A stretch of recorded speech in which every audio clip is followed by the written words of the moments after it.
My wife, Clara, had been a renowned orthopedic surgeon for over a decade. Our whirlwind romance saw us wed merely 5 months after we first locked eyes. She teased me, claiming she was with me only because of my impeccable physique.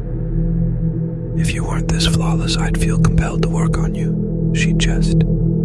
"It's a blessing you're so perfectly molded." From our early courtship days, she'd often muse about how our offspring would be a true masterpiece, given her beauty and my ideal form. And truth be told, she was a radiant vision herself, so it wasn't far from the truth. Yet her fixation on physical perfection seemed a touch too intense. The birth of our son, Leo, was a joyous occasion for me. Yet, as she cradled him for the first time, I noticed a trace of revulsion on Clara's face. For Leo was born with an unusually curved spine, making his posture look perpetually skewed. My hope was that her maternal instincts would override her superficial concerns.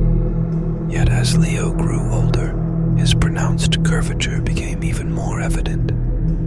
I felt Clara's disapproval intensify. When Leo approached his 9th birthday, I observed some startling transformations. Initially, they were almost imperceptible.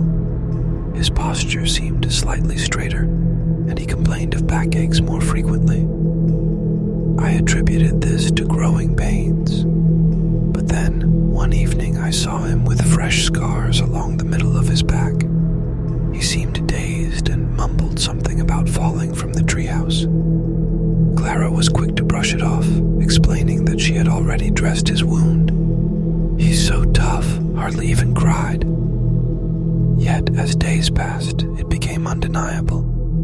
Leo's spine was significantly straighter than before. Cornering Clara one evening, I pressed, "Have you been operating on our son, trying to correct him?" She snapped, "Are you mad? Why would I do that? Besides, look at him.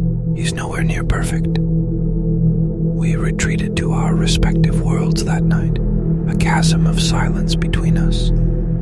The next morning, groggy from a restless night, I wandered into Leo's room around 9 a.m., expecting to find him immersed in his books. Instead, I found a haunting scene. Clara was sobbing, attempting to revive our boy. Leo lay motionless, his back brutally stitched up. It was clear. He was gone. "It was supposed to be a simple corrective surgery," she cried, cradling our lifeless son.